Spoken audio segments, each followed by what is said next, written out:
Selamat siang. Kemudian hari ini kita akan kembali semoga sampai terakhir normal seperti biasanya. Yang mana itu menunjukkan bahwa bagaimana keberadaan dari bangsa Indonesia sejak mulai berproses membentuk negara, bangsa dan kemudian menjadi negara. Nah, maka pada pertemuan hari ini kita akan membahas tentang geopolitik dan wawasan Nusantara. Nah, dalam hal ini kita akan melihat bagaimana yang dimaksud dengan geopolitik, kemudian apa urgensinya bagi kehidupan bernegara, dan mengapa kita perlu memahami geopolitik, dan kemudian bagaimana geopolitik bangsa Indonesia dengan berbagai dinamikanya.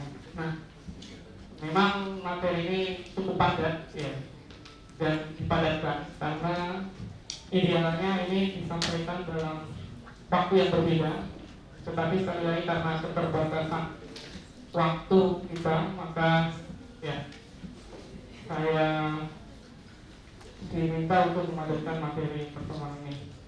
Nah, oke.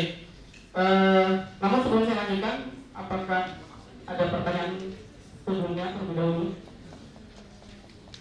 Ya, baik untuk pembahasan kita hari ini maupun untuk pembahasan sebelumnya.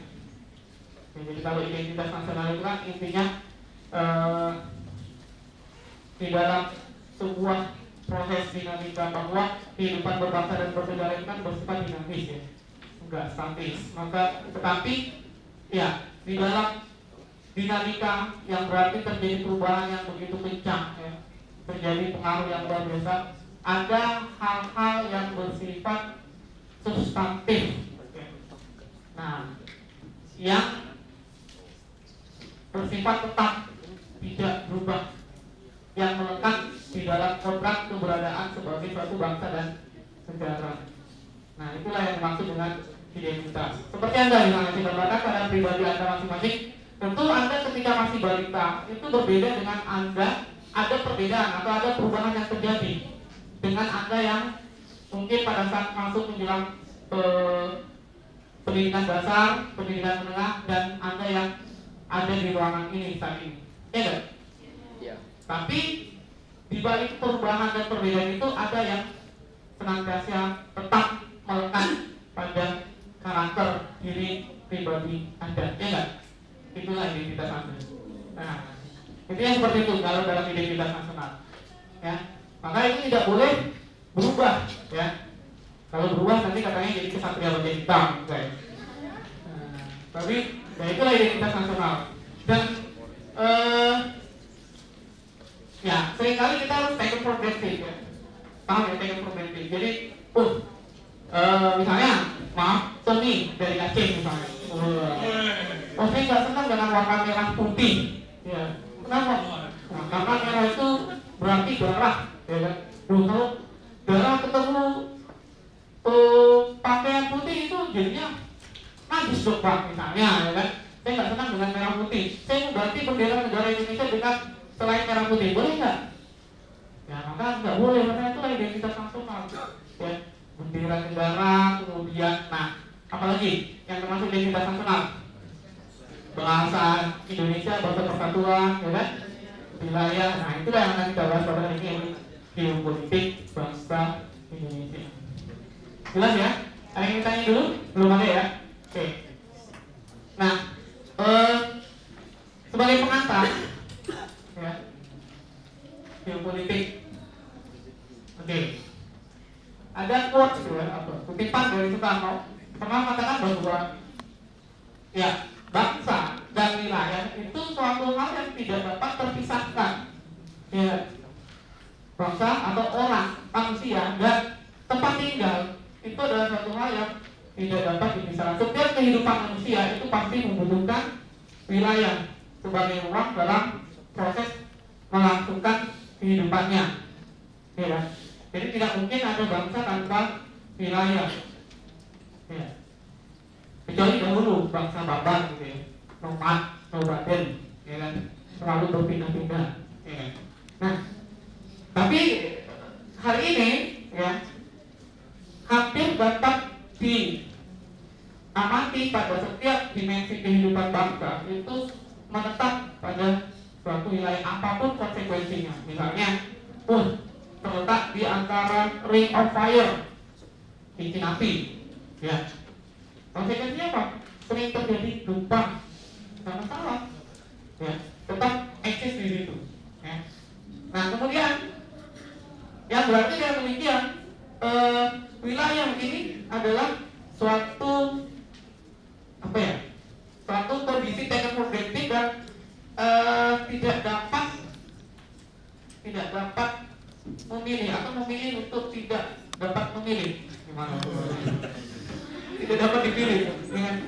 Ya, konon katanya kalau orang Jepang itu mengatakan, oke, silakan masuk kembali, anak bergabung kembali.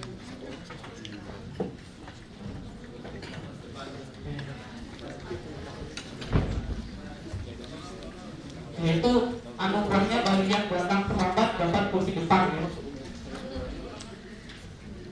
Anugerah atau bencana, musibah, ya, nggak tahu. Oke. Ya, silakan. Yang belum kebagian tempat dulu silakan. Menghela nafas terlebih dahulu.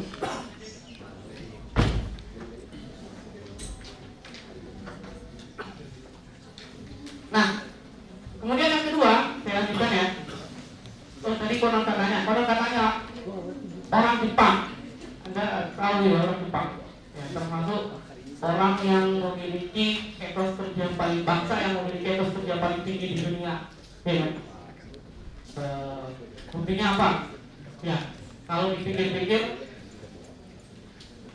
tahun 1945, ya kan? Itu kan posisi starting pointnya antara Jepang dan Indonesia itu sama. Bahkan mungkin boleh dikata Indonesia itu lebih di atas awan, di atas awan, di atas apa ya? Di atas angin. Ya. Lebih potensinya sudah lebih terbuka untuk menjadi negara yang lebih maju. Ya. Bayangkan Jepang pada waktu itu dibuat oleh Amerika Sekutu dan Amerika dan Sekutunya, dua kota penting Hiroshima dan Nagasaki, ya, itu dijatuhi bom atom, ya, otomatis meluluh lantakkan. Nah, kalau dipikirkan ini Jepang mulainya dari minus pada tahun 45, ya, Indonesia mulainya udah mulai dari 17 tahun sebelumnya, tahun 1928. Tapi kita bandingkan sekarang, ya, posisinya Indonesia saat ini itu memiliki utang terbesar saya kira saya pernah cerita, utang terbesar Indonesia kepada negara-negara asing. Jepang itu menduduki peringkat 4 besar pemberi utang terbesar ke Indonesia. Karena saya harap Anda jangan ya agak sulit kalau demikian kita akan bermimpi untuk mengantisipasi kemacetan. Ya. Nah, kenapa? Ya, Jepang itu salah satu produsen dan pemasok otomotif terbesar di Indonesia. Ya kan? Ada nggak yang berani menghentikan mengambil kebijakan membatasi atau lisitasi terhadap pemasaran produk otomotif? Ini kan sulit. Oke. Intinya Jepang itu ingin bangsa Jepang. Kalaupun misalnya Indonesia saat ini, seluruh bangsa Indonesia yang ada saat ini itu mau menempati Jepang, ya kan, dengan infrastruktur yang sudah maju dan bertukar wilayah dengan Indonesia saat ini, mereka bersedia. Nanti apakah kalian mau? Pertanyaannya itu, ya. Apakah orang Indonesia itu mau? Nah, itulah sekitar persoalan di wilayah geopolitik, ya. Oke. Kemudian yang kedua, Frederick Russell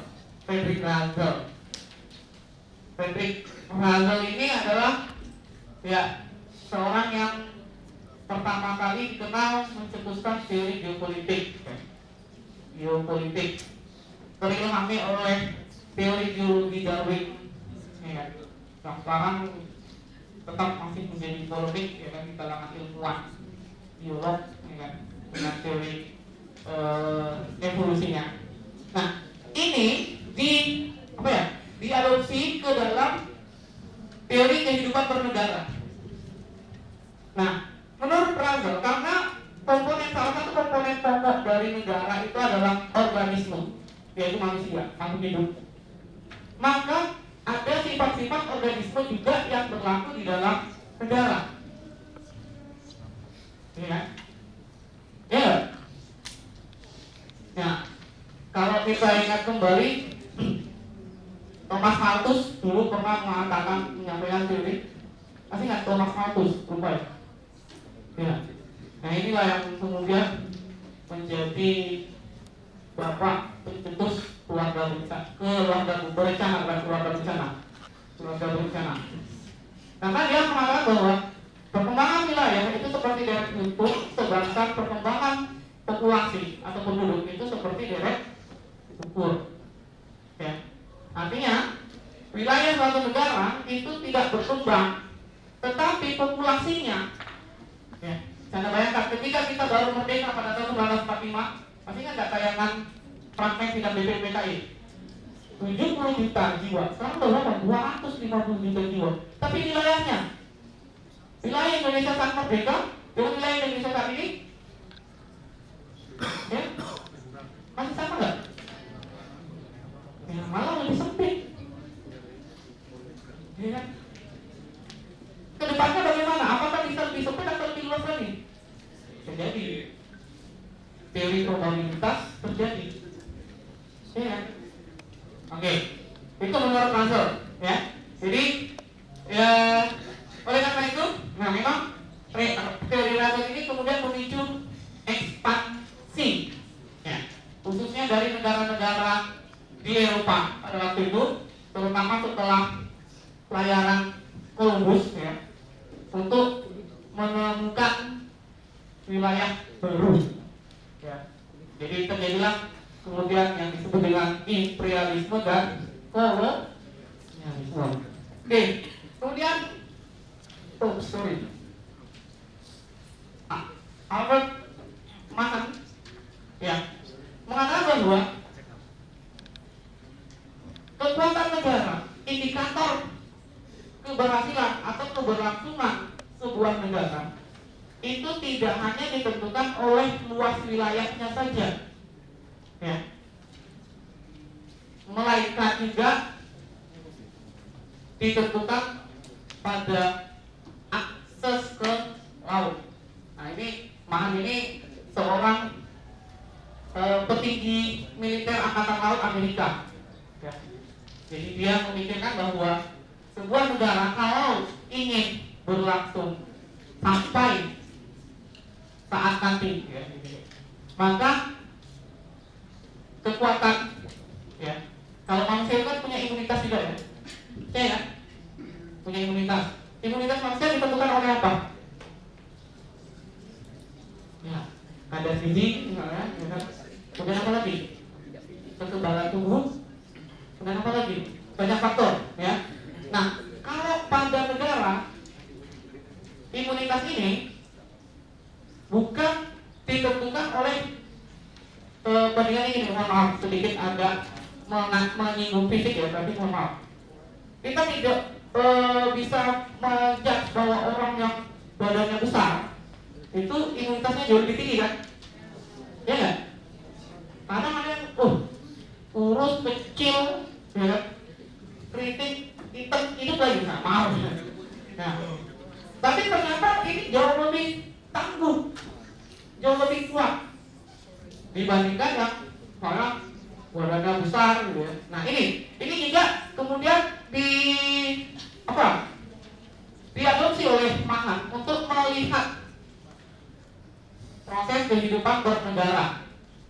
Nah, ternyata bagi Mann ukuran kekuatan sebuah negara itu tidak ditentukan seberapa luas wilayahnya. Nah, ini sekaligus menjadi kritik terhadap teorinya Russell, ya kan?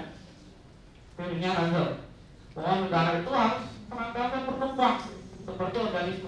pertumbuhan populasi, maka ya kita harus menekan, kita harus mengembangkan wilayah. Tapi kemudian Mahan mengatakan itu, lalu kemudian muncullah teori-teori kontemporer. Kalau di Indonesia, kalau tidak salah itu diusulkan oleh Bapak Kusnadi kalau nggak salah ya, untuk melancarkan kemudian menghasilkan kebijakan BKKBN ya, keluarga berencana. Nah inilah gambaran ya, gambaran tentang kehidupan bernegara. Nah, adapun bentuk negara berdasarkan kondisi geografis ya, kondisi geografis itu bisa dibedakan menjadi dua secara umum, yaitu negara yang bersinggungan dengan laut dan negara daratan. Oke, negara yang gampangnya negara yang punya laut dan negara yang tidak punya lautan gitu ya. Oke, atau yang tidak punya laut itu disebut dengan landlocked country, negara daratan. Nah, artinya bagaimana? Sebuah negara yang seluruh perbatasan wilayahnya itu terletak atau berbatasan dengan wilayah daratan negara lain. Dengan kata lain, negara ini adalah negara terisolir karena dia dikelilingi oleh ya negara lain. Ini kasusnya pada Kyrgyzstan misalnya, ya, dan maka muncul banyak teori konspirasi yang mengatakan bahwa ISIS ya, itu semacam militan bentukan ya, dalam tanda petik bentukan. Saya tidak usah sebutkan bentukan siapa gitu ya. Mengapa? Karena sepanjang sejarah dataran Mesopotamia itu termasuk ya bulan sabit subur ya. Dan satu-satunya akses untuk mengalirkan sumber daya yang ada di dataran ya, tengah-tengah dataran Asia, benua Asia, harus melalui teluk yang ada di Laut Kaspia maupun di teluk, makanya antara Irak dan Kuwait. Makanya ketika terjadi perang antara Irak dan Kuwait disebut dengan perang teluk, dan ini terus menerus sepanjang sejarah, tidak berhenti pada tahun 1990 terjadi perang Kuwait itu, tapi terus sampai sekarang ya kan. Nah, ada dugaan yang muncul bahwa itu untuk mengamankan transportasi minyak dari utara di Kyrgyzstan yang melalui Tbilisi kemudian masuk ke ya perairan Teluk. Kalau tidak diduduki ya, atau masih dikuasai oleh kelompok yang anti pada kepentingan negara tertentu, maka itu tidak akan bisa melancarkan kepentingan negara itu. Ya, nah itu salah satu konspirasi. Nah, itulah ya. Jadi bentuk negara ada yang berupa negara daratan. Ya, meskipun dia kaya, ya, kandungan minyaknya mungkin dalam hitungan miliaran barel, tapi nggak punya akses ke laut. Sangat tergantung pada negara yang kan jarang ya orang mengalirkan minyak langsung ya. Naik pesawat tuh nggak pernah saya lihat bawa minyak itu dari pesawat, nggak mungkin. Ya, resikonya tinggi. Kebanyakan melalui jalur laut, ya, naik kapal tanker. Oke, itu salah satu contoh saja, ya, salah satu contoh. Nah, kemudian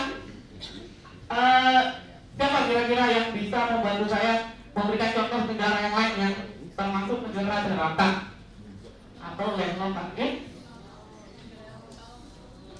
Makau, Laos, oke. Apa lagi? Swiss,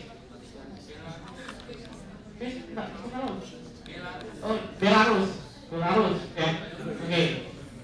Nah, banyak ya, banyak negara lain. Afrika Tengah, ya. Soto. Soto ayam sama soto daging.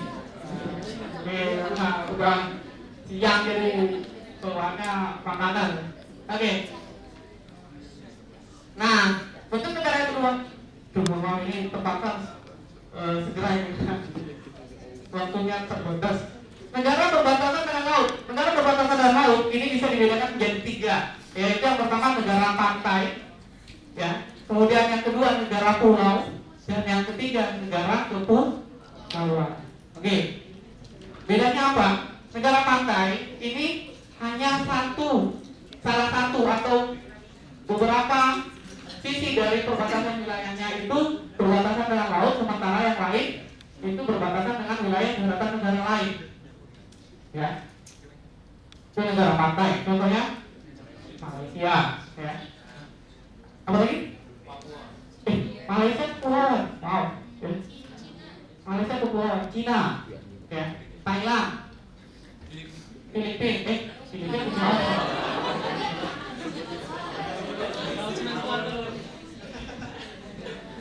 Oke. Mesir misalnya ya.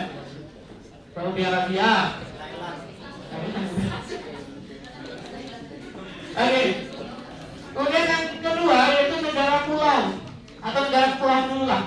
Negara kepulauan adalah negara yang terdiri atas pulau-pulau atau gugusan pulau, gugusan pulau, ya. Beberapa gugusan pulau. Oke. Jadi boleh dari satu kepulauan atau dari beberapa kepulauan. Itulah negara kepulauan. Ini contohnya nggak usah dicari. Indonesia. Oke, Filipina, ya kan? Inggris, Jepang, ya kan? Kayaknya kan disebutkan sebelumnya Korea. Maju-maju semua ya? Indonesia kok belum maju? Inggris udah. Yang terakhir itu negara pulau. Negara pulau, ya. Negara yang seluruh wilayahnya atau hanya berupa satu pulau gitu ya. Greenland, Australia. Oke. Ada yang ditanya sampai sini? Silakan.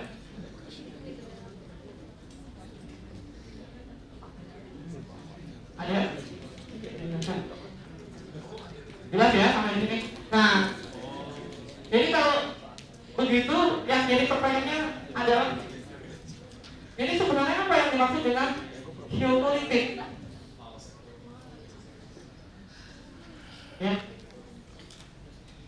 Setelah kita berbicara panjang lebar tadi, ya, mengambil kutipan dari Soekarno, Frederick Russell, Albert Mahal. Nah, jadi sebenarnya apa sih yang dimaksud dengan geopolitik? Geopolitik, politik geografi, apa lagi? Oke, menarik, seru nih. Geografi sama nggak dengan geopolitik? Kan ada miripnya tuh. Geografi, geodesi, geologi, apa lagi? Geometri. Waduh, pernah nggak geometri ini? Maksa ya kalau geometri. Apa lagi?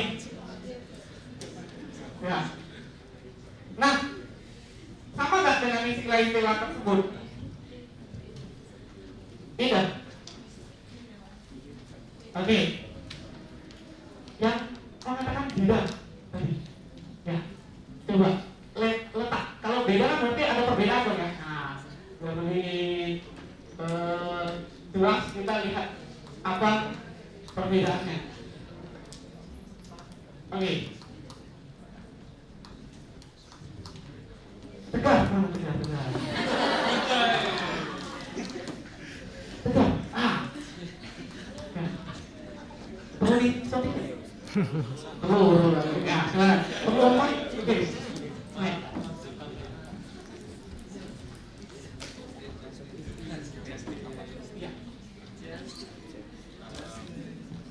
Menurut penanggapan saya, geopolitik itu adalah kayak sistem politik atau kayak kebijakan-kebijakan tertentu yang didukung oleh letak geografisnya daerah.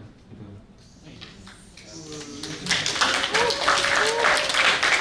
Oke, terima kasih ya Tegar ya. Ya, dan saya kira itu tepat kali ya dikatakan Tegar ya. Wah, Ya enaknya kuliah di fakultas kedokteran itu belum disampaikan udah bisa menyampaikan dulu ya. Oke, jadi geopolitik tadi ada yang mengatakan geografi politik, oke. Jadi geopolitik sendiri sebagai istilah itu sempat mengalami pergeseran makna, ya. Dari political geography menjadi geographical politics. Ya. Politik awalnya dipahami sebagai political geography pada zamannya Frederick Russell tadi, kemudian pada perkembangannya Rudolf Carnot, kemudian Karl Hofstadter ya sebagai muridnya Frederick Russell, kayaknya tidak kurang tepat kalau dikatakan sebagai political geography, lebih tepat kalau dikatakan geographical politics. Bedanya apa ya kira-kira? Bedanya apa kira-kira? Kalau political geography itu artinya kalau dalam bahasa Indonesia apa ya? Bisa nggak kita sebut sebagai politik geografi? Iya, politik geografi. Iya ya. Sebaliknya, geografikal politik itu adalah geografi politik. Sama nggak?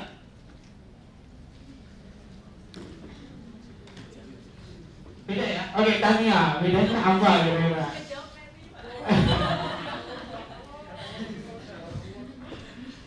Tania, iya. Mungkin kalau politik geografi, politik yang terkait dengan urusan geografis. Tapi kalau yang geografi politik, lebih utamanya di geografinya, tapi dia juga terkait dengan masalah-masalah politik. Oke, ya, tepat sekali ya. Jadi setelah saya mendapatkan data dari assessment, ya, Tania ini termasuk dalam 10 besar yang nilai ujiannya tertinggi. Ya.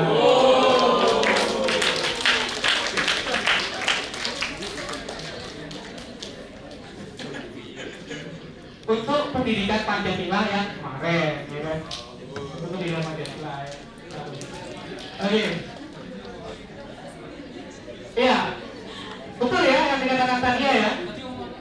Iya, ya, gimana Chris? Bedanya politik geografi dan geografi politik. Oke, bisa dijelaskan ya? Mungkin ya Hongnya, kalau politik geografis itu politik utamanya, tapi dia terkait dengan urusan geografis. Jadi utamanya di ilmu politiknya. Tapi kalau geografi politik adalah utamanya kamu pelajari geografisnya dulu, tapi di dalamnya tuh terkait tentang politiknya juga. Oke, iya, tepat sekali ya tadi ya. Jadi geopolitik itu dari kata geo dan politik. Geo yang berarti bumi. Nah, politik, nah ini yang kadang agak mengganjal dalam politik. Wah, saya alergi pak dengan istilah politik. Wah, pikir orang alergi sama udara, makanan, ternyata dengan istilah juga ada ya. Ya. Kenapa? Itu kan pak kemarin kita lihat di TV itu, ya anggota DPD kita pada bentrok ya, rebutan kursi aja kok diperebutkan. Padahal di sini masih banyak kursi sepi. Oke, ya. Jadi politik secara umum ini ya, generally itu dapat diartikan sebagai seperangkat asas alat instrumen ya, cara untuk mencapai tujuan. Itu yang dimaksud dengan politik. Jadi boleh dalam bentuk asas atau prinsip, boleh dalam bentuk instrumen atau alat, bisa juga dalam bentuk cara. Ya, itu yang dimaksud dengan politik secara umum. Nah, kata politik ini bisa dirangkai secara umum ya. Bisa ada politik kenegaraan, ada politik, termasuk ada politik kuliah. Ada nggak? Nah, kuliah politik ada lagi, lain lagi artinya. Nah, sama gambarannya tentang geografi politik dan politik geografi. Kalau kuliah politik berarti kita kuliah tentang politik. Kalau politik kuliah, politik kita adalah kuliah. Kan? Nah, paham maksudnya? Sama, seperti politik geografi, berarti adalah politik dalam bidang geografi. Ingat. Sebaliknya kalau geografi politik, geografi yang menjawabkan tentang politik. Beda ya. Intinya, jadi gini, jangan dibayangkan pada masa dulu, zamannya Predator, maps atau peta ya, itu sama dengan ketika kita buka gadget kita hari ini. Ya enggak? Atau kalian coba deh buka gadgetnya, ya, buka maps ya di internet. Itu yang keluar pertama kali muncul negara mana? Nah, kenapa demikian? Itu adalah bagian dari politik geografi. Ya. Jadi ketika Magelang memulai pelayaran, kemudian disusul Makmur dan seterusnya, gitu ya. Itu masing-masing mereka menggambar peta dalam tanda petik ala mereka. Ya. Ada yang benua Eropanya itu di tengah, ya kan? Yang lain pinggirkan. Karena di dalam psikologi itu kan ada teori bahwa perilaku atau tindakan dibentuk oleh persepsi. Kita mempersepsikan seseorang bagaimana, maka kita akan memperlakukan dia seperti apa. Itu dipengaruhi. Nah, itu ditarik dalam kehidupan bernegara, ya. Ketika kita menempatkan bangsa kita, dan ini ternyata setelah dilacak ke belakang sudah diawali sejak masa peradaban Mesopotamia oleh bangsa Babilonia, ya. Mereka sudah menggambar peta dan di tengah-tengahnya itu adalah negara mereka. Ya, itu politik geografi. Nah, kalau geografi politik, nah ini yang dimaksud dengan geopolitik. Ya, geografi politik. Ya, geografi politik inilah yang kemudian hari ini dikembangkan menjadi atau dikenal dengan istilah geopolitik. Ya, geopolitik. Yaitu adalah suatu kajian studi, ya, atau penyelidikan tentang, ya, tentang upaya suatu negara mencapai tujuannya yang didasarkan pada konstelasi atau kondisi geografis wilayahnya. Itulah yang dimaksud dengan geopolitik. Atau boleh dibalik, ya. Upaya merumuskan kebijakan negara, ya, dalam rangka mencapai tujuan negara yang didasarkan pada kondisi geografis wilayah negara itu. Oke? Bisa dipahami? Jadi melihat dengan pertimbangan geografis, maka kita mengambil kebijakan politis, ya. Atau sebaliknya, sebelum kita mengambil kebijakan politis, menimbang posisi geografis, ya kan? Nah, saya kira Anda semua sudah paham ya bagaimana posisi geografis negara Republik Indonesia. Ya, dari TK Anda sudah dari TK atau mungkin dari SD, Anda sudah boleh saya katakan di doktrin, ya nggak? Dan selalu sudah di luar kepala amalan. Ya. Posisi geografis Indonesia. Coba saya tanya, ada yang namanya Pika kalau nggak salah di sini. Ada yang mana? Yang namanya Pika. Oke, Pika. Bagaimana yang Anda ketahui tentang posisi geografis Indonesia? Posisi geografis. Ada di antara dua samudra, ada di antara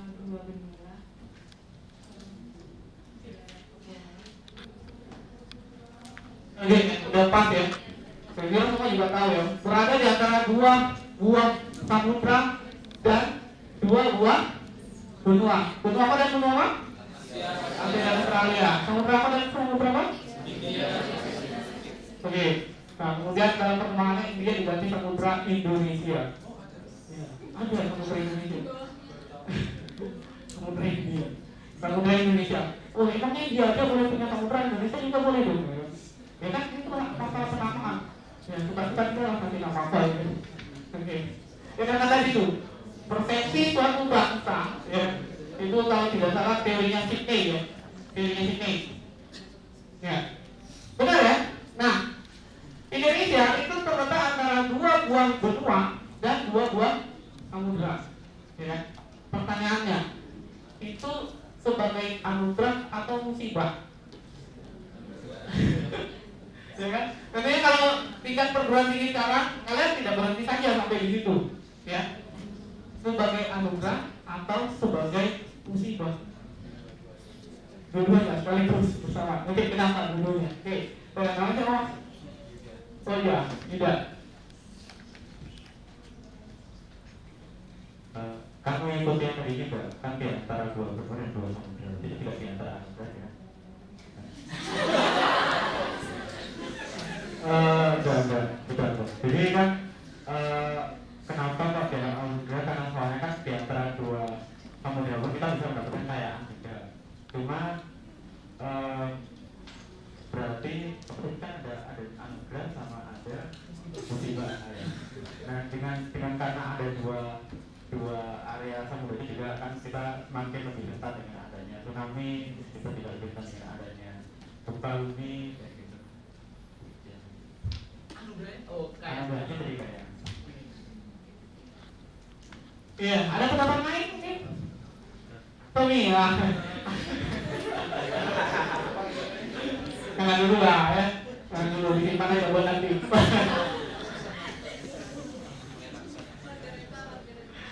Margarita. Udah naik ini aja lah. Naik mana? Naik ini. Oh enggak. Oke. Ya, lagi kurang enak badan ya. Oke. Iya. Jadi kembali lagi pada diri kita masing-masing. Ya kan? Apakah kita memandangnya itu sebagai musibah ataukah sebagai anugerah? Iya. Nah, sama seperti kejadian yang mohon maaf saya mencontohkan diri saya sendiri bukan bermaksud sombong gitu ya. Ya kan tidak bisa dipungkiri bahwa terlahir dalam keadaan wajah pas-pasan gitu ya. Enggak? Enggak? Tidak dapat dipungkiri ya. Tapi apakah itu kemudian menjadi musibah bagi saya? Sehingga saya nggak mau jadi dosen. Kenapa? Jadi pas-pasan dosen kan harus tampil di depan semua orang dan banyak orang. Saya malu kalau wajah saya pas-pasan ini gitu kan. Iya.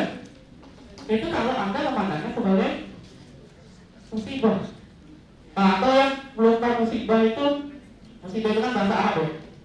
Bahasa Indonesia apa ya kira-kira? Sesuatu hal yang tidak diinginkan atau tidak dikehendaki.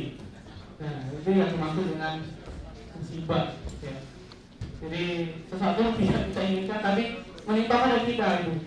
Saya anggap, pengennya nggak usah kuliah pendidikan kewarganegaraan siang hari ini gitu ya.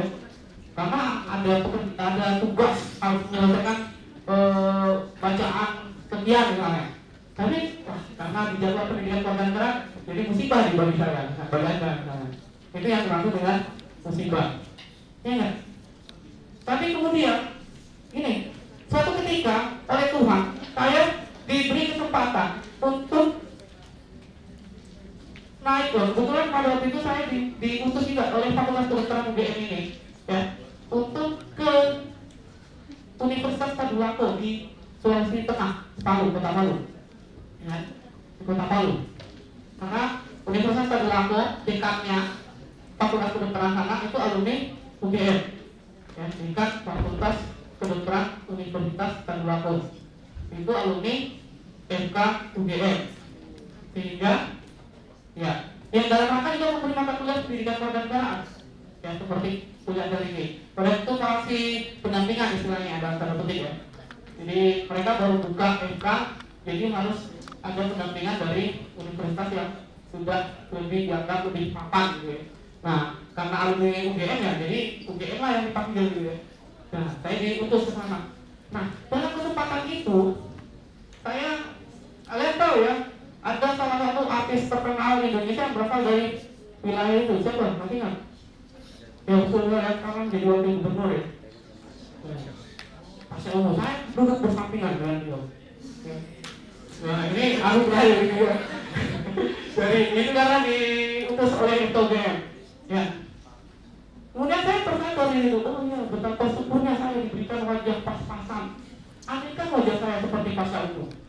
Ya kan? Kenapa? Karena pada waktu itu bayangkan, pesawat sudah mau berangkat, mau take off gitu ya, mau terbang. Si pramugari pasti itu kasih goda Pasca untuk foto bareng, selfie dengan pesawat. Bayangkan kalau saya seperti Pasca, dikit-dikit ke orang, Pak, selfie dong Pak, Pak, selfie dong Pak, ya kan? Berapa banyak jadwal syuting yang harus saya tolak? Maaf ya Mas ya. Iya kan? Iya kan? Tentunya saya hanya seorang korban Taira gitu ya. Dengan wajah yang pas-pasan tadi.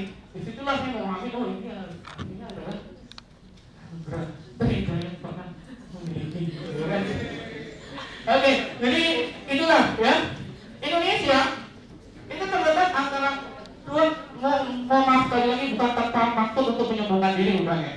Bukan tanpa maksud untuk menyombongkan diri, tapi ya kembali, apakah itu anugerah atau musibah, itu bagaimana kita memandang ya posisi geografis negara kita.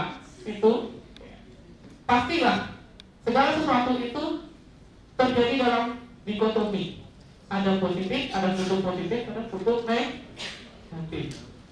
Tidak selamanya segala sesuatu itu buruk, sebaliknya tidak selamanya segala sesuatu itu baik, menguntungkan ya. Tinggal bagaimana kita mengolah ya, membentuk konsepsi dalam diri kita bahwa yang buruk dari kita itu adalah kelebihan bagi kita. Sebaliknya yang negatif dalam diri kita, yang baik dalam diri kita itu adalah suatu tantangan bagi kita. Ya kan? Ya kan? Oke? Nah, masih teringat gak dengan pesannya Pythagoras? Ya ada Pythagoras. Ketika dia ditanya oleh salah seorang muridnya, Pit, kan namanya Pythagoras ya? Pak Pit, panggilannya Pak Pit. Terus, ya, maaf, bukan Pak Pythagoras tadi, Pak Pit kan terus lagi. Pythagoras ditanya oleh salah seorang muridnya, Pak Pit, apakah Anda adalah seorang yang bijaksana? Wah, ini kan, kalian kan pasti saya tidak ragu ketika Anda diumumkan lulus masuk kedokteran, pasti teman Anda menyanyi, ya nggak Tommy? Wah, gimana dia baru? Ya nggak? Bisa masuk FK UGM, ya nggak? Ya kan? Nah, gimana kalian menjawabnya? Gimana kalian menjawabnya? Nah, sama ketika Pythagoras ditanya oleh seorang muridnya, Pythagoras, apakah Anda seorang yang bijaksana? Kira-kira bagaimana jawab Pythagoras? Kalau jawaban Pythagoras ini mengatakan gini misalnya, ya iya, masa ya iya dong. Durian lagi di bulan, masa gendong, gitu. Kira-kira bagaimana tanggapan muridnya? Nggak bijaksana ini Pythagoras. Tapi lalu bagaimana kira-kira Pythagoras menjawabnya? Ya, Pythagoras dengan penuh kebijaksanaannya menjawab, saya bukanlah orang yang bijaksana, melainkan hanyalah orang yang mencintai kebijaksanaan. Itulah jawaban dari seorang yang bijaksana. Ya,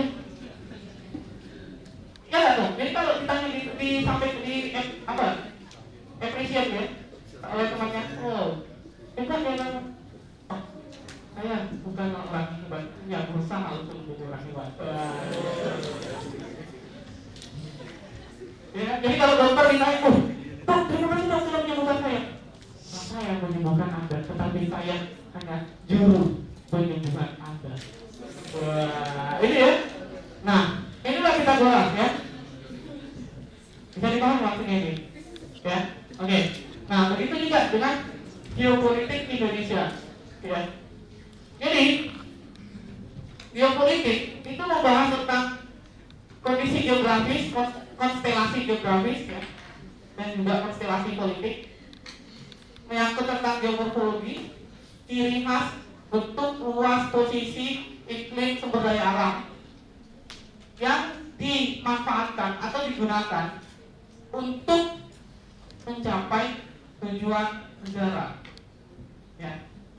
Mengetahui posisi untuk dan posisi tantangan. Orang biasa dikenal dalam ada istilah analisis SWOT, ya.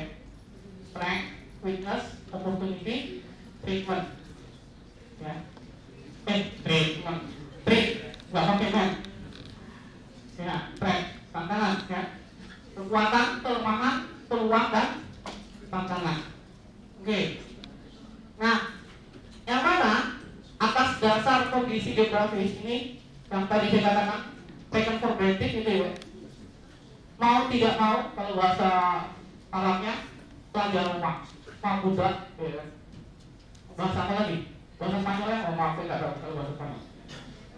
Ya, Anda tidak pernah memilih akan lahir di tanah Jawa atau di tanah Kalimantan atau di tanah Sulawesi, iya kan?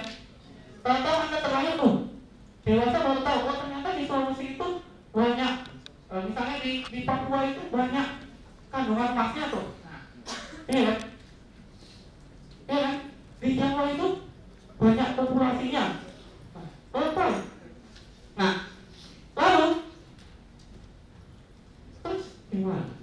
Nah inilah kemudian, ya, dijadikan ada oh kita nggak mungkin mengubah merekayasa itu seketika begitu saja, atau biasa disebut merevolusi, sebagaimana gambaran Karl Marx, ya, merevolusi.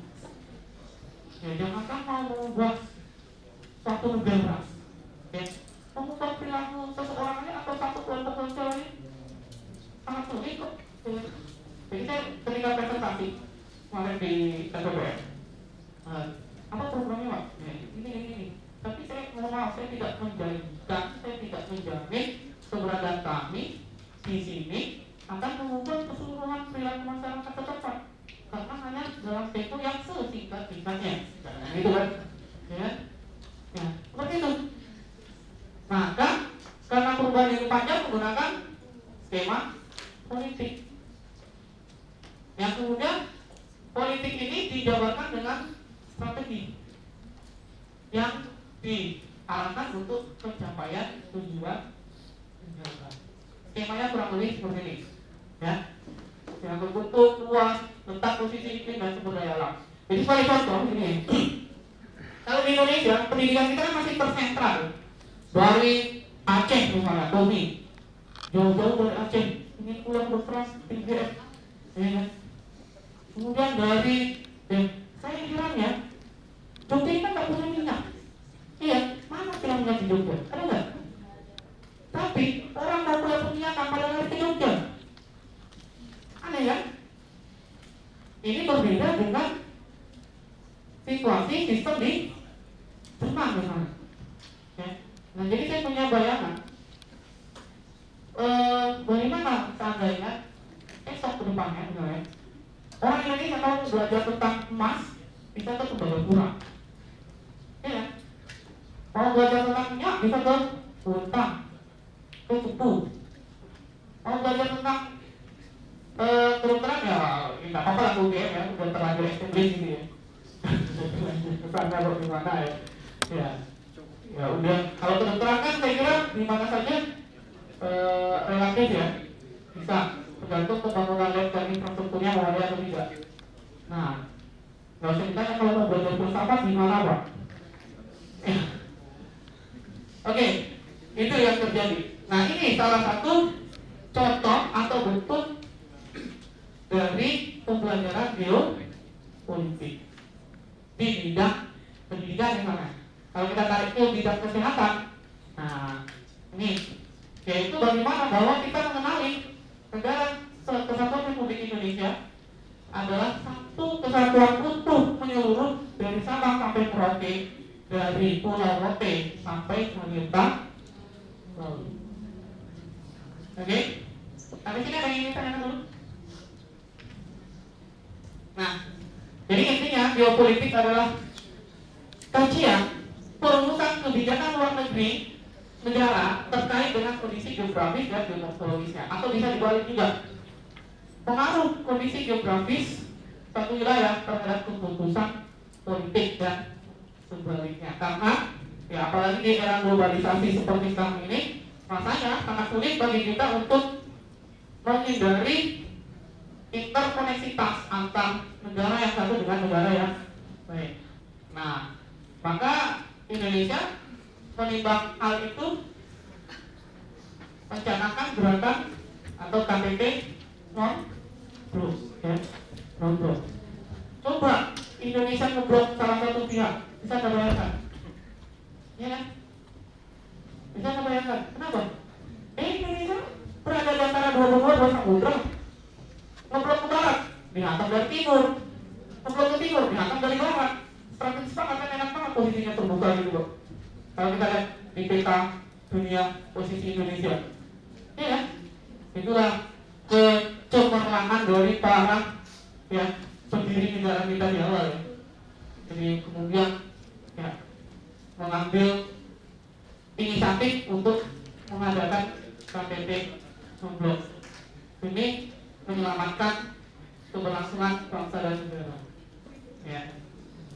Oke, nah ini beberapa ajaran atau bentuk-bentuk geopolitik dari beberapa negara yang ada di dunia. Ya, kita nggak usah ngambil geopolitiknya Jamaika apa ya, geopolitiknya Ethiopia apa, ya. Kenapa?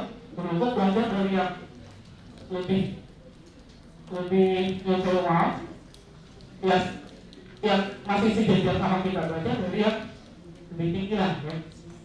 Belajar dari yang lebih tinggi. Nah,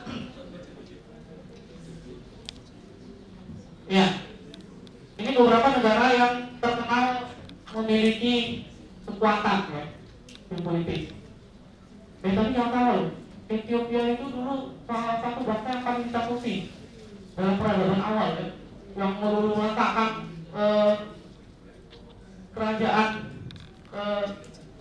Sabon dari akar itu kan. Peradaban awal itu bangsa Ethiopia dulunya ya. Mereka dikenal dengan bangsa berkulit merah ya. Oke. Nah, Inggris itu memiliki wawasan relief ya, yang doktrinnya, inti doktrinnya itu the British rules the world ya, menguasai gelombang, menguasai dunia, menguasai lautan, menguasai dunia. Nah, maka kalau kita perhatikan negara-negara ex kolonialisasi Inggris itu pasti pinggir pantai. Satu yang mereka anggap cacat sejarah di Bengkulu, ya. Menguasai pantai barat Sumatera, ya. Dan kegemilangan seorang Thomas Stephen Raffles, dia langsung melirik, wah ini Bengkulu kawasan mati, ya. Bagi Raffles pada waktu itu, sehingga dia, ya, dan dengan perjalanan panjang, dia kan sakit hati ya Raffles ini, sakit hati. Makanya ada pepatah yang mengatakan hati-hati dengan orang sakit hati. Ya. Ya. Karena sampai juga kalau Anda baca History of Java itu, History of Java ya, bukunya Raffles yang ditulis sendiri. Sebenarnya bukan sejarah ya, tapi itu adalah catatan perjalanan Raffles ketika dia berkelana di Nusantara, di bumi, di wilayah Indonesia saat ini, ya, yang kemudian diterjemahkan History of Java yang menjadi ya, baru saja diterjemahkan di Indonesia Padahal itu tentang kita, itu menjadi referensi pokok di universitas-universitas di Eropa tentang Indonesiologi ya, atau ilmu yang mempelajari tentang Indonesia. Nah, baru saja diterjemahkan ke dalam bahasa Indonesia. Nah, di situ tertuang jelas oleh dia kan sebenarnya karena Inggris pada waktu itu gagal ya, gagal untuk bekerja sama dengan Belanda, sehingga karena pada waktu itu musuh utama mereka kan adalah Prancis ya, Prancis ya, putusannya adalah Dendels karena Belanda kalah sehingga Raja Philips II itu harus mengungsi ke Inggris dan meminta bantuan Inggris ya. Akhirnya dengan perjanjian mereka akan membagi wilayah X pendudukan mereka ya di Indonesia akan diberikan ke Inggris. Tapi kemudian sebelum Inggris menyerang Prancis sudah kalah duluan oleh Rusia ya, tentara Rusia. Nah, sehingga perjanjian itu batal dan hasilnya akhirnya Raffles sebagai seorang utusan Inggris, kerajaan Inggris untuk wilayah Indonesia harus pindah dari negara Indonesia pada waktu itu. Bisa dibayangkan ya, Raffles itu akhirnya dia berjanji saya akan membangun mega proyek yang akan ya, meskipun wilayahnya kecil, Cyprus itu ya, tetapi akan jauh lebih maju, lebih handal, lebih unggul dari Indonesia. Akhirnya dia mendirikan Singapura.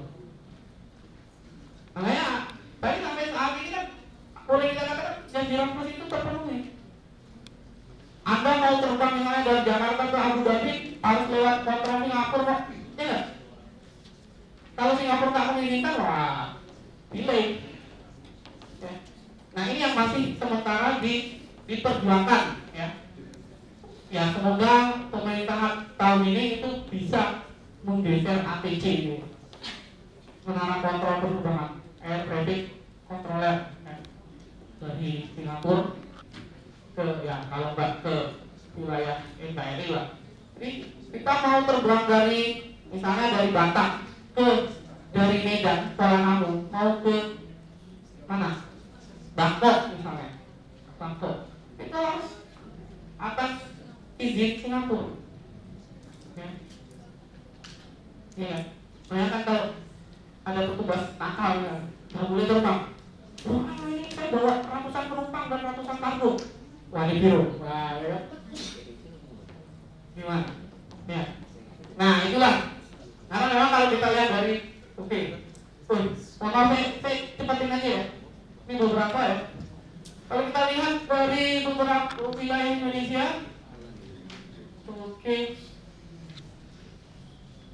jadi Singapura itu memang posisinya, ya itulah kejeniusan seorang Thomas Stamford menempatkan posisi. Ya. Memang strategis. Nah sekarang kita berbicara spesifik tentang geopolitik Indonesia. Nah apa yang dimaksud dengan geopolitik Indonesia? Geopolitik Indonesia artinya adalah pemahaman tentang kekuatan atau potensi ya, dan kekuasaan ya, yang dikembangkan di Indonesia, yang berdasar pada pemahaman tentang konsep perang dan damai ya, yang disesuaikan dengan kondisi dan konstelasi geografi Indonesia. Itulah yang dimaksud dengan geopolitik Indonesia, pengertian geopolitik Indonesia. Nah, ada yang ditanya dulu sampai di sini? Silakan kalau ada pertanyaan. Ada?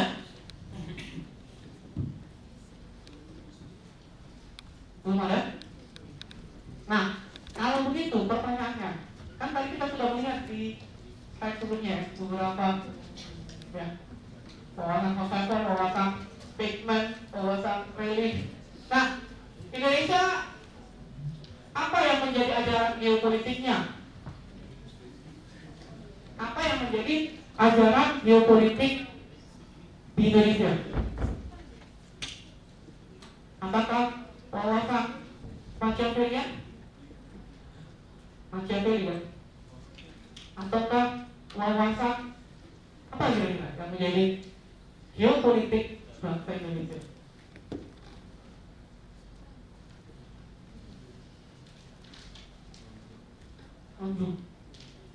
Tadi judul kuliah kita di awal apa?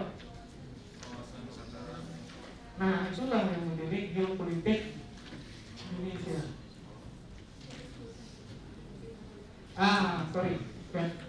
Geopolitik Indonesia dalam bentuk ajaran wawasan Nusantara. Adapun yang menjadi latar belakangnya, ya. Ini skemanya ya. Jadi geopolitik Indonesia adalah kerangka tujuan nasional untuk pemenuhan wawasan nasional sebagai drive motif yang dilandasi oleh konstitusi dan undang-undang dasar yang menampung segala aspirasi berlatar pada diri, falsafah dan lingkungan geografis yang terbentuk menjadi budaya dalam sejarah dalam bangsa Indonesia. Ini skemanya, ya. Skema konsepsi dasar dari ajaran geopolitik Indonesia. Oke. Nah, jadi saling terkait. Nah, samping itu yang menjadi latar belakang tertuang juga pada asas negara kepulauan yang terdapat dalam United Nations Konvensi Law of Sea pada pasal 46, ya, hukum laut internasional, gampangnya itu ya.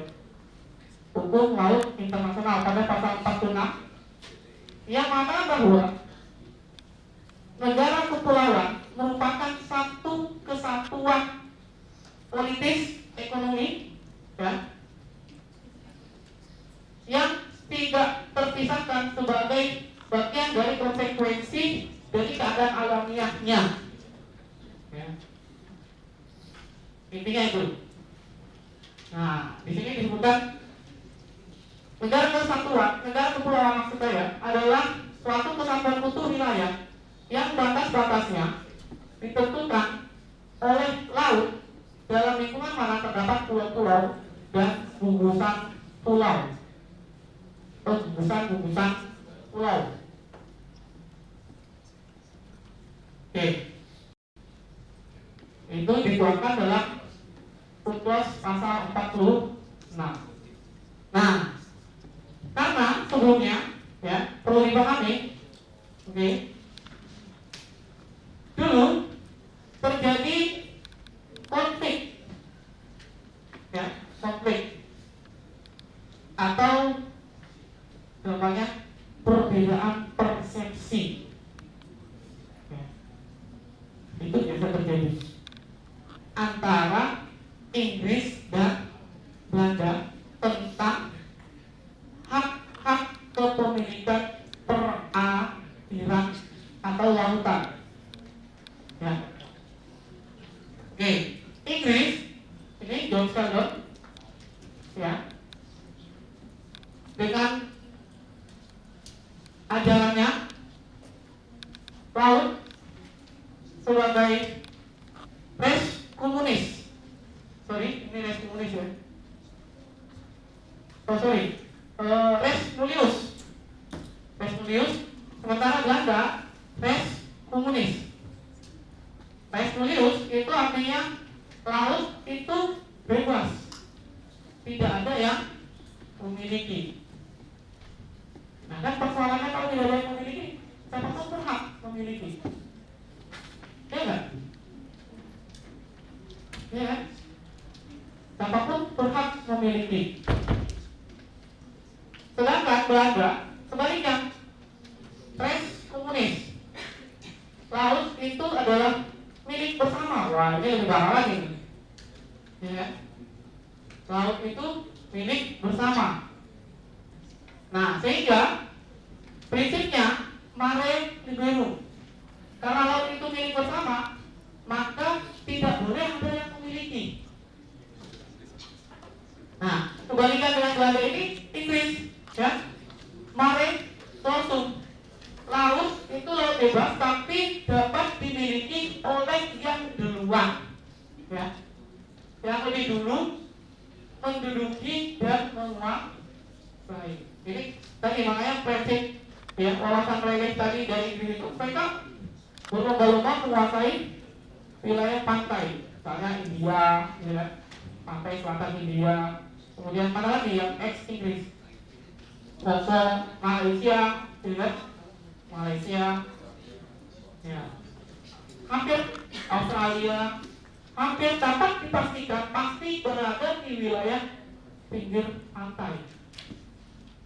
Pinggir pantai. Kayak, nah itu, ya entah itu apakah musibah atau berkah ya di Indonesia, ya jatuhnya di Sumatera, pantai barat Sumatera bagian selatan, yang itu dari segi jalur perdagangan pelayaran internasional pada masa itu, ya boleh dikatakan jalur mati. Oke. Sama seperti laut pantai selatan Jawa. Oke. Maka saya juga sempat berpikir ini ketika ada kebijakan wilayah oleh yang berwenang di provinsi DKI ini mengatakan bahwa mengubah ya laut itu menjadi halaman muka, pantai selatan itu menjadi halaman muka. Tamunya siapa? Saya begitu sederhana. Tamunya siapa? Sehingga pantai selatan itu menjadi halaman muka. Yang ketuk-ketuk pintunya siapa? Karena itu langsung 12 samudra, ya kan? Ya enggak? Dan tidak ada pelayaran sama sekali. Ya, jarang sekali. Ya, pelayarannya ya hanya kemudian mengitari pulau selatan Pulau Jawa untuk ya, kemudian mengambil sumber daya atau mengantar sumber daya yang ada di wilayah Jawa Tengah ke wilayah ya kasarannya minyak dari Cilacap didistribusikan ke seluruh Indonesia gitu.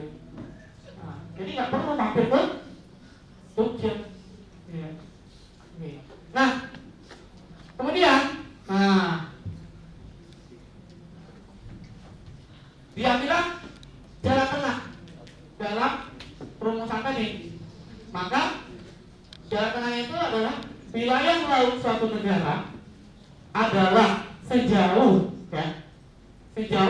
yang dapat dikuasai di pantai, sejauh jarak tembak meriam pada waktu itu. Ya, pada waktu itu. Oke. Ya kurang lebih berapa jarak tembak meriam pada waktu itu? 3 mil, ya, 3 mil. 3 mil itu hampir 3 km, 4,8 km. Oke, 3 mil laut. Nah, berdasarkan latar belakang ini, maka Indonesia mengembangkan suatu ajaran geopolitik yang dikenal dengan istilah wawasan Nusantara. Apa yang dimaksud dengan wawasan Nusantara? Wawasan Nusantara adalah cara pandang ya, atau pengetahuan kita sebagai orang Indonesia, bangsa Indonesia tentang apa? Diri dan lingkungan kita. Ya. Yang bagaimana? Yang serba beragam, ya kan? Bernilai strategis dan saling terjadi interaksi antara satu dengan negara lainnya, baik dalam interaksi maupun interrelasi, ya. Ini saya biar mudah dipahami, saya beri warna yang berbeda, ya. Serba beragam dan bernilai strategis yang mengutamakan keutuhan wilayah dan persatuan bangsa, ya. Keutuhan wilayah dan persatuan bangsa dalam rangka untuk apa? Untuk apa? Kawasan Nusantara itu atau geopolitik itu. Tadi temanya kan ada mencapai tujuan negara. Ya, saya kira kalau kita bicara tentang tujuan negara tidak usah diulang-ulang lagi ya. Yang mencapai tujuan nasional. Yang 4 hal itu ya. Oke. Jadi itulah. Kalau begitu apa arti pentingnya wawasan Nusantara bagi Anda? Penting nggak bagi Anda? Oke, kalau gitu. Ya. Orang mungkin yang di belakang. Namanya siapa? Ada yang paling belakang sendiri, ya. Nama namanya? Jason. Oh, Diansen. Oh, Jansen. Oh, sorry. Ada air minum. Di sektor ya. Lagi pabrik. Jansen. Kira-kira kalau begitu apa arti pentingnya kita belajar wawasan Nusantara? Khususnya bagi Anda, mahasiswa kedokteran. Saya beri mic ya.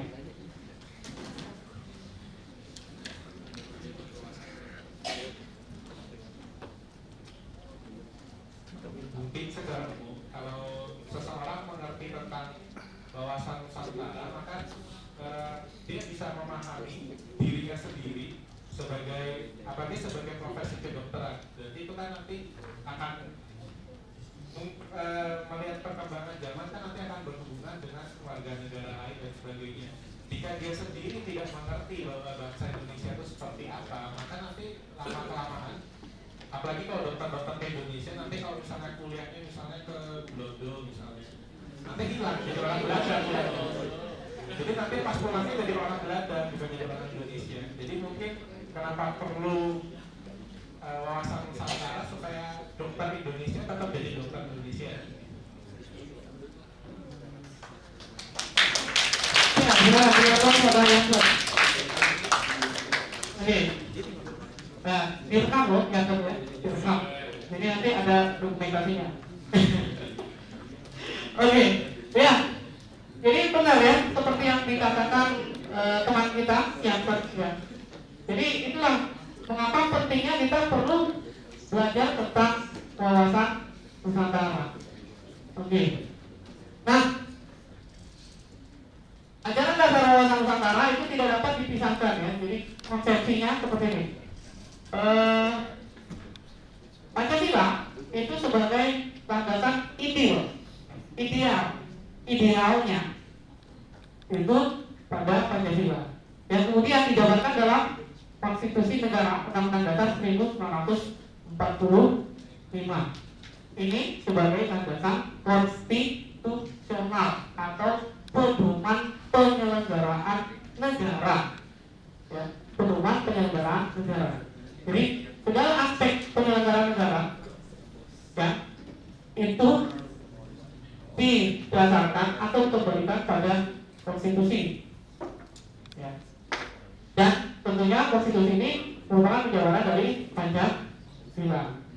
Nah, kemudian, wawasan Nusantara kedudukannya sebagai visi bangsa atau landasan visional, ya, landasan visional, yaitu terwujudnya persatuan bangsa dan keutuhan wilayah, ya, sebagai satu kesatuan yang bulat dan utuh, ya, sebagai satu kesatuan yang bulat dan utuh. Ya, itulah sebenarnya inti ajaran dasar dari wawasan Nusantara. Visinya itu, ya, dalam rangka mencapai tujuan negara. Jadi kalau ada kebijakan pemerintah yang dirasa justru tidak mewujudkan persatuan dan kesatuan bangsa dan wilayah Indonesia dalam rangka mencapai tujuan negara, itu tidak sesuai dengan landasan visional atau tidak sesuai dengan visi bangsa Indonesia. Nah, dan landasan visioner ini dijabarkan pada konsepsi ya penyelenggaraan negara dalam ketahanan nasional. Oke. Nah, ini nanti akan kita bahas ke depan dalam pembahasan tentang geostrategi sebagai landasan konsepsional. Oke, ada yang ingin ditanyakan dulu sampai di sini silakan. Ada? Oke. Ya, mohon maaf ini saya baru berbicara tentang pengantar. Sudah pada 34. Iya. Kalau tidak percaya kita lihat jumlah slide-nya.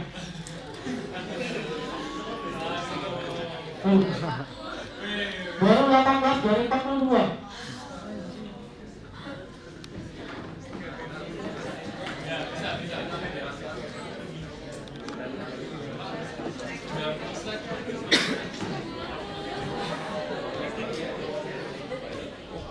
Karena waktu sedang menunjukkan pukul 14.35.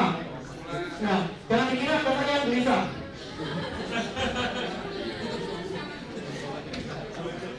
Oke. Ya, skemanya terlihat seperti ini. Jadi wawasan Nusantara ini dipengaruhi oleh faktor waktu, kondisi geografi, sejarah perjuangan bangsa, sosial budaya yang diselenggarakan dalam aspek-aspek kehidupan nasional untuk mencapai tujuan nasional baik tujuan ke dalam maupun tujuan ke luar. Oke, ini bisa ditulis di slide. Nah, adapun aspek kehidupan nasional itu bisa dibedakan menjadi 3, ya. Secara umum dibedakan menjadi 2, aspek alamiah atau aspek statis dan aspek sosial atau aspek dinamis, ya. Aspek sosial itu bisa dibedakan menjadi 5, aspek alamiah itu bisa dibedakan menjadi 3, ya. Alamiah itu bisa dibedakan menjadi 3, maka dikenal dengan istilah Trigatra dan Pancagatra. Nah, wah, Astagatra yang astagfirullah. Ya, oke, ini aspek-aspek kehidupan nasional. Nah, kan tentunya, nah inilah peta, inilah NKRI kita, ya. Oke, ini sejak 19 Oktober 1999. Nah, jangan dikira dari pertama merdeka negara kita sudah seperti ini rupanya. Nah, sama terakhir Kementerian Maritim Kelautan sudah menenggelamkan kurang lebih 81 kapal illegal fishing, ya. Nah, ini prestasi yang luar biasa, ya. Nah, itu kalau menyelamatkan, nah, sayangnya kemarin yang di mana? Raja Ampat, ya. Raja Ampat itu nggak tahu kok bisa lepas ini, ya. Ya semoga Raja Ampat itu di sini, dari sini. Ini dari Filipina saya nyebrang, wah, itu wilayah Raja Ampat. Oke. Saya kalau yang ke timur kebetulan, ya paling jauh masih daerah sini, belum sampai ke sini, ya. Masih kalah jauh pengalaman dengan Bolivia, ya. Ya, saya masih paling jauh dari sini. Ini udah Sumatera Timur, ya. Ya mungkin masih jam terbang yang lebih banyak. Nah, jadi wilayah itu ternyata mengalami dinamika sejak Indonesia merdeka. Ya, jadi tahun 1745 sampai 1947, kemudian dari 57 sampai 69. Dari 69 sampai 80. Nah, intinya yang berikutnya itu cerita tentang ini, ya. Oke, kita lihat. Nah, jadi tahun 1945, ya, ketika pendiri negara itu menentukan batas wilayah, ya, jangan dianggap mereka juga punya pedoman, ya. Jadi mereka juga masih mereka-reka. Ada yang ingin Muhammad Yamin, bekas wilayah Indonesia adalah seluruh bekas wilayah kerajaan Majapahit. Waduh, Rujukannya kemana? Kalau kita merujuk ke negara Kertagama, kemudian Pleke itu sejarawan Belanda yang menulis tentang Indonesia bersama di samping Wycliffe ya. Itu kemudian itu negara Kertagama apa bisa dipercaya? Ya. Itu kan ditulis oleh pujangga istana yang tentunya sangat kental akan kepentingan ini menurut Pleke, bukan menurut saya ya, Mas Sayura ya, bukan ya. Ya.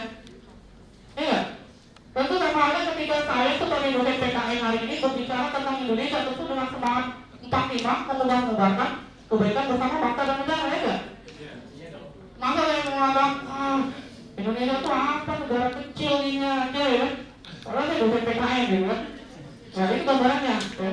Yang diberikan Pleke tentang seorang empu Frank Panca ketika menulis negara Kertagama. Maka batal.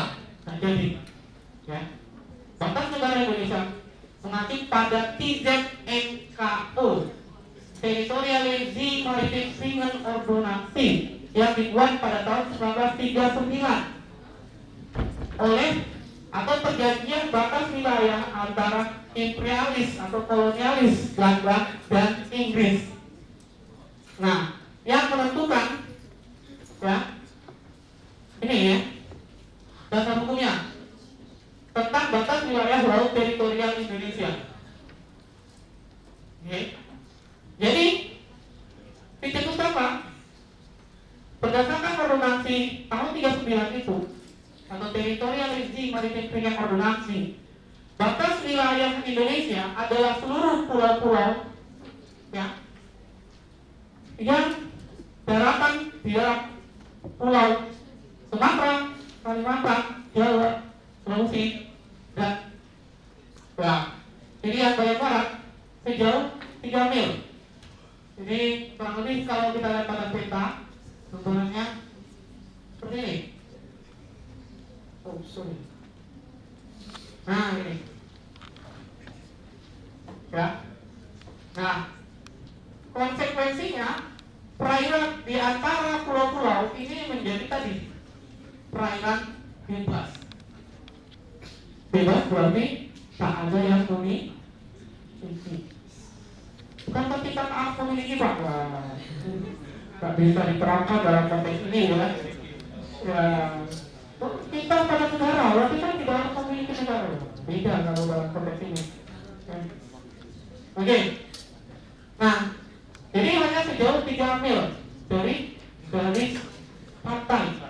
Apa yang dimaksud dengan garis pantai? Garis pangkal. Garis pangkal adalah garis air surut terendah. Ya, garis air surut terendah di pinggir pantai. Jadi kalau kalian ke pantai, pernah main ke pantai ya? Wah, sayang sekali ya kalau udah sampai ya, masa orang Indonesia nggak pernah main ke pantai. Padahal Indonesia itu memiliki garis pantai terpanjang ke satu, kedua setelah Kanada ya di dunia dengan panjang mencapai berapa? 8.100 km. Ya. Jadi kalau ada orang Indonesia liburan ke Maldives, waduh, Maldives, ya, pengen juga sih kembali. Tapi orang dulu kan tak sampai. Nah, itu kebangetan. Padahal di gunung-gunung aja ada banyak kok. Ya. Ada mulai dari Barong, Tungku, Prata, sepanjang pantai, ke pantai sepanjang. Ya. Nah, sampai di Umbu, ya kan? Sampai di Umbu. Nah, itu pantai semua dan cantik-cantik semua, indah-indah semua, ya kan? Nah,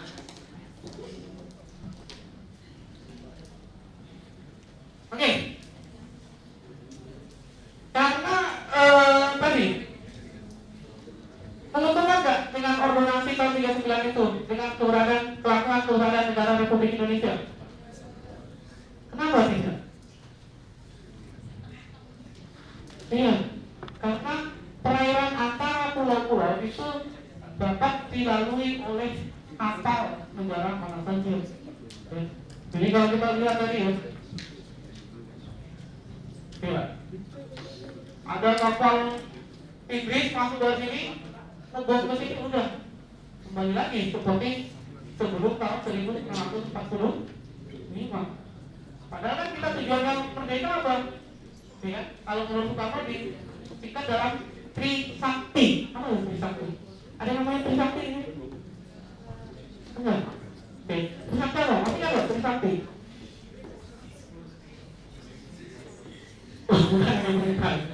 Trisakti itu apa ya? Semacam semboyan yang di suatu. Yang pertama, ya, berdaulat dalam bidang politik, berkepribadian dalam bidang kebudayaan, dan berkemandirian di dalam bidang ekonomi. Ya. Nah, kalau ini apakah tahu di Trisakti?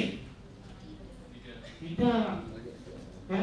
Kita tidak berdaulat di wilayah laut kita sendiri. Ya. Ada nelayan misalnya, pancing ikan di sini, dengan teknologi seadanya. Ada kapal dengan kapal induk Amerika masuk. Wah, ini dia nelayannya. Ya. Nah itu. Maka kemudian pada tahun 1969, 57, ya, 1957 dicetuskan deklarasi Juanda untuk mengganti ordonansi tahun 39. Ya. Yaitu mengikuti ketentuan jurisprudensi Mahkamah Internasional tahun 51 ketika menyelesaikan perbatasan antara Inggris dan Norwegia, mengacu pada point-to-point theory. Point-to-point theory apa yang maksud dengan point-to-point theory? Teori penentuan batas wilayah negara berdasarkan pada titik-titik terluar yang berupa pulau-pulau terluar dari sebuah negara. Kita maksud dengan point-to-point theory. Oke. Nah, jadi Inggris dan Norwegia ini kan berbatasan ya, bertetangga ya. Nah, pada waktu itu mereka bersengketa tentang kepemilikan, sama kasusnya seperti Pulau Sipadan dan Ligita beberapa waktu yang lalu, ya, Sipadan dan Ligita. Oke. Kemudian Pulau B, kemudian Pulau C, ini ya.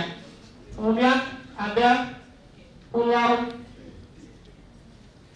D dan di sini Pulau E. Oke. Nah, wilayah ini sebagai pulau-pulau terluar, ya, dari wilayah suatu negara. Karena di sini ada ini wilayah negara X. Sini ada benua yang besar, ya. Kemudian ditarik.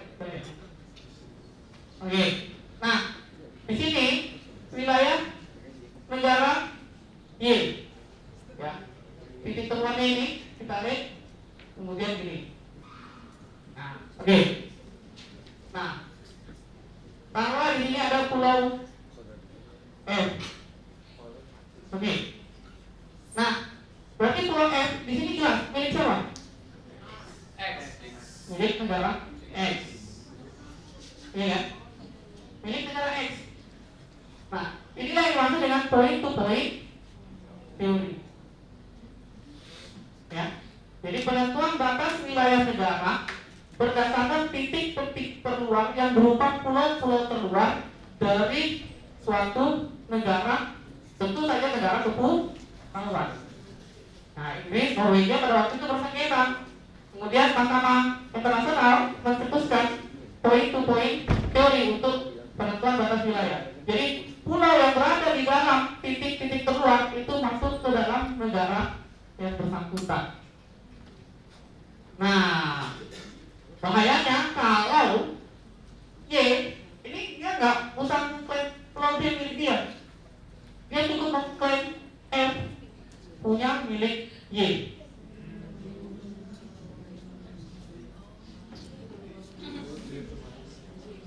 Apa yang terjadi? Ketika disetujui, maka batasnya akan menjadi, ya, ya. Nah, wilayah yang diarsip Nah, gak usah bicara logika, kandungan di dalamnya. Jarak antar pulau itu saya kira jauh-jauh. Ya. Ini otomatis sudah langsung menjadi wilayah milik negara ini. Nah, inilah resiko sebagai negara kepulauan. Ya, maka kita harus maka harus dibalik, jangan bersifat sentralistis pada negara. Karena sekarang ada yang disebut Kementerian DP3 ya, daerah terdepan, terluar, tertiga. Daerah DP3, desa, daerah terluar, terdepan, tertiga. Oke. Ada yang tanya dulu sampai sini? Nah, jadi kalau kita bicara soal ambalan, wah ini ambalan. Ya. Jadi jangan dianggap bahwa Indonesia punya 17.508 pulau. Kalau hanya diambil Natura, hanya seperti 17.000. Teorinya kalau kita masuk pada poin-poin teori, satu titik pulau yang masuk ke dalam wilayah 200 mil zona ekonomi eksklusif akan kemudian menjadi wilayah negara yang memenangkan pada itulah pentingnya mempertahankan yang pulau-pulau Oke, tapi udah pasti. Oke, selanjutnya saya harap agar ya kalau ada waktu senggang di ya baca-baca silahkan. Karena tentu saya bahan ujiannya tidak keluar jauh dari bahan kuliah kita pada siang sampai sore hari ini. Ada yang ingin tanya? Oke. Demikianlah kuliah kita pada siang sampai sore hari ini. Jika ada kata-kata yang kurang berkenan, mohon dimaafkan. Ya tadi sedikit terjadi ini, saya juga mohon maaf ya, mengakhirkan Anda tentunya. Nah, kita akan bertemu lagi minggu depan dalam pembahasan tentang strategi dan ketahanan nasional Indonesia. Sekian, assalamualaikum warahmatullahi wabarakatuh dan selamat